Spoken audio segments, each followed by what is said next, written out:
Magandang umaga po sa inyo lahat. My name is Robel Lacario and welcome po sa Palaya Corporation. Nandito po ako ngayon para ipakita po sa inyo yung function po ng ating gadget na ang brand po is Cuisine. Okay? But before doing that, ilalagay ko po muna dito sa isang bowl yung breast fillet po na chicken. And then babalikan po natin ito mamaya after na may paliwanag ko po sa inyo yung functionality po ng ating gadget. At dito po sa isang bowl, ilalagay po natin yung pechay naman. Okay? Then, ipapaliwanag ko po mamaya sa inyo ano po yung purpose. Bakit po natin nilagay dito yung pechay at the same time nilagay po natin sa isang bowl naman yung chicken. But basically po, yung gadget po natin na Cuisine is a 4-stage air purifying system with ozone generator. So, tinatanong po lagi ng maraming tao, ba't kinakailangan po natin ng air purifier nowadays? Okay? Actually po, yung hangin po kasi natin nowadays is sobrang dumi po talaga. Sabi nga po nila, pollution is everywhere. In the food, in the water, at the same time, doon po sa hangin po na hinihinga po natin. But the very alarming thing is that, sinasabi po ng EPA, indoor air is 4 to 6 times na mas delikado or more dangerous compared to outdoor air. Okay? So ano po ba yung ginagawa po ng gadget natin para malinis po natin yung hangin po? Okay? Yung po muna pag-usapan natin. So basically po, kapag pumasok po yung hangin sa unit po natin, it will pass through a series of filters, okay? Para lumabas po siya dito na malinis po yung hangin po natin. So kapag pumasok po yung hangin, number 1, dadaan po siya sa tinatawag na mesh filter. So basically po, ginagawa po ng mesh filter natin, hinuhuli po niya yung malalaking particulate air, yung malalaking alikabok po sa hangin po natin. But after the mesh filter, the responsible now is what we call HEPA filter, okay? Or the high efficiency particulate air. What's so nice po about HEPA filter is that it can trap starting from 0.3 micron of particulate air. So gaano po kalaking 0.3 micron? Basically po, it's 300 times smaller po dun sa diameter po ng ating buhok. Di po ba yung ating buhok napakaliit na? 300 times po mas maliit po sa ating buhok. Normally po, pag meron tayong allergic rhinitis or meron po tayong asthma na ang trigger po ay allergens, okay, basically ang trigger po is 0.1 to 0.9 micron. Pero bibihira naman po yung mas maliit sa 0.45. But what's so nice po about HEPA filter, it can trap starting from 0.3 micron. So ito po yung gamit na HEPA filter, meron po tayo dito isang bago na HEPA filter. So pag kinumpare po natin, napakalayo po ng kulay. Okay? So basically po, ito pong filter na ginagamit natin dito, I've been using this for about 5 or 6 months in demo. Okay? Then ito po yung isang bagong HEPA filter po natin. So kapag lumusot po, okay, yung hangin sa HEPA filter, the only thing that will pass through is odor. Bakit po? Kasi po yung odor po is smaller than 0.3, yung kanyang pong molecule. Now, kapag lumusot po yung odor sa likod po ng ating HEPA filter, meron po siyang tinatawag na activated carbon that basically responsible po, responsable po sa pag-capture po or paghuli po ng amoy or ng odor. That's why, let's say sa condo po natin o sa bahay po natin, sa kitchen natin, nagluto po tayo, you run the unit in 5 to 10 minutes, basically po wala pong amoy. Kahit po sa mga opisina po na meron pong naninigarilyo, okay? So when you smoke in your room, you run the unit in 5 to 10 minutes, basically po walang usok, wala pong amoy. Okay? Now, just in case po may nag-pass through na microorganism, inside our unit we have what we call UV germicidal now. Okay? So sa loob po ng unit natin, pag naka-on po yung gadget, without this filter, meron po diyang violet rays of light. So basically po, ang ginagawa po niyan, it will deactivate microorganism.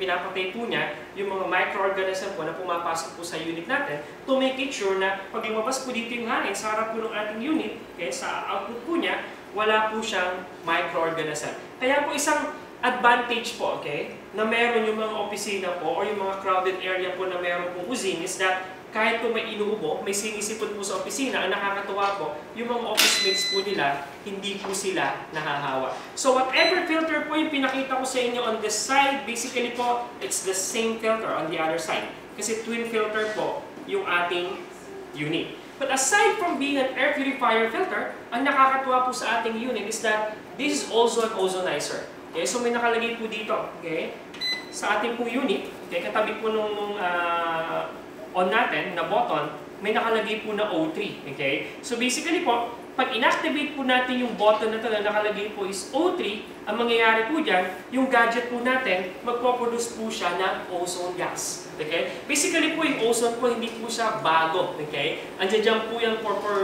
sa napakatagal na panahon, and ang mga nakadiscover po ng O3s, mga Germans po, sila po yung nakaalam na meron po palang gas na ozone or meron po palang O3 sa ating kapaligiran, sa ating environment. And they've been using ozone for more than 100 years. Okay? So ang ginawa lang po natin dito, kinumbine po natin yung technology in just one unit. Okay? Now, kapag in-on po natin yung ating O3, yung O3 po is also very effective in removing odor.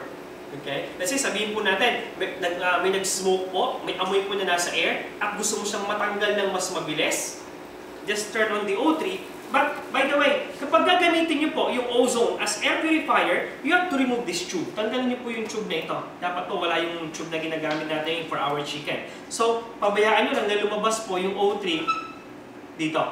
Okay, so wala pong tube na gagamitin. Pag sa hangin mo siya gagamitin. Now, one advantage po, kapag ginamit po natin yung O3 as air purifier, it's almost permanent po pag tinatanggal niyo yung odor. Bakit po? Kasi po nakakatuwa po sa O3, sinisira po mismo niya yung source or kung saan po nanggagaling yung odor. If let's say, ang source ng odor is microorganism, papatayin po niya yung microorganism. Or kung ang pinagagalingan ng source is chemically based pollutant, sisirain niya po yun or didecompose niya po yung chemically based na pollutant po. Okay? But aside from that, ako po personally, isang bagay po na tuwang-tuwa ako with O3 is that pwede mo siyang gamitin as food sanitizer.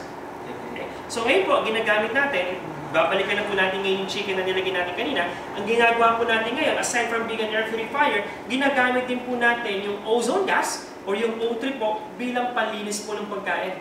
Because we do believe po, halos lahat po na kinakain natin na karne ngayon are contaminated po. Or lahat po ay, sabi nga po natin, is ang dami po kasi nilalagay ng mga chemical para lumaki po na mabilis po yung chicken natin. Or ang dami po ginagamit ng mga antibiotics para hindi po magkasakit yung ating po mga poultry product. So ang ginagawa po natin dito ngayon, tinrap lang po natin yung ozone, okay? Nag-connect po tayo ng tube kung saan po lumalabas yung O3, and then sa dulo po niyan, meron po siyang tinatawag na air stone, okay? Para po ma-diffuse po natin yung ozone at lumabas po siya ng mas maliliit po yung bubbles niya.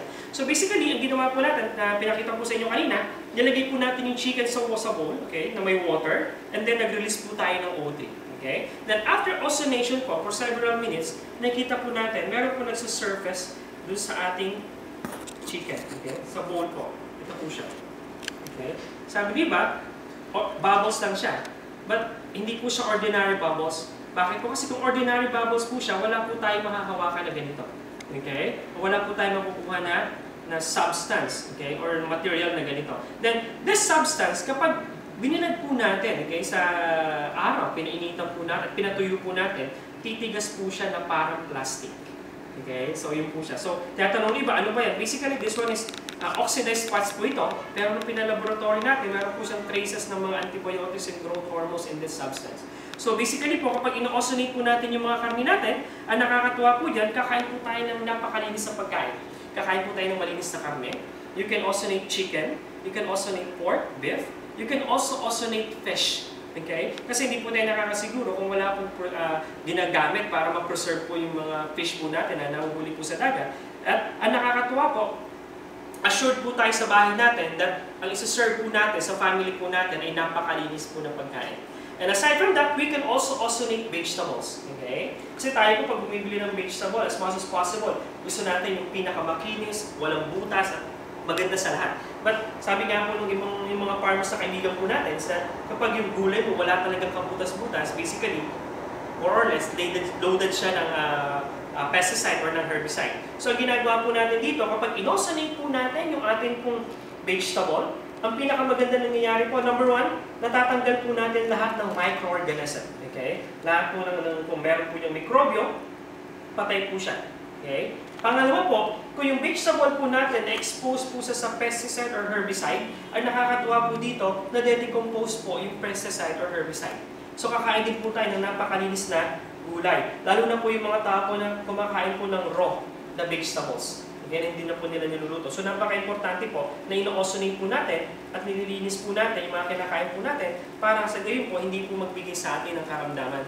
Pero yung mga nakakakita po ng demo na to, na-amaze po sila doon po sa aspeto na kapag ino-ozonate po natin yung vegetable natin, na bumabalik po yung freshness, okay, ng ating vegetables. Kasi pag kinumpare po natin siya, kanina po, ganito po siya. Pare-pares po na ganito. But after a few minutes of ozonation, napansin niyo po, nagbago po yung kanyang itsura. Okay? Naging sariwa po yung ating kulay. Okay? Pero again po, kung tatanungin niyo, pinakamaganda nangyari po dito, nalinis po natin yung ating pagkain. At ang siserve po natin sa ating family po ay napakalinis po ng pagkain. Makakasiguro po tayo 100% malinis po yung kakainin po natin. Okay? Then aside from that, actually napakadaming gamit po ng ating Ouzin. Pwede nyo rin po siyang gamitin to purify water or to drink healthy water. Kasi bakit po? Kapag nag-ozonate po tayo ng water, ang mangyayari po dyan, ilo-load po natin yung water natin ng oxygen. Okay? Na pag ininom po natin, ang maganda po dyan, na-oxygenate po yung system natin at nagiging partly alkaline po yung ating blood. At gumaganda po yung circulation po ng ating dugo. Actually po, pag i-ozonate nyo po yung water, 1 glass is about a minute or 2. Then, pwede nyo na po siyang inumin. Then, mapapansin nyo po, iba po yung energy natin. Kasi, ang ganda po ng flow ng ating blood. So basically for today po, yun po muna yung function po na ipapakita namin sa inyo with regards to Ouzin. Again, Ouzin po is a 4-stage air purifying system with ozone generator na pwede po natin gamitin. Number 1, to purify air. Number 2, to sanitize food. Then number 3 po, pwede po natin gamitin to purify water.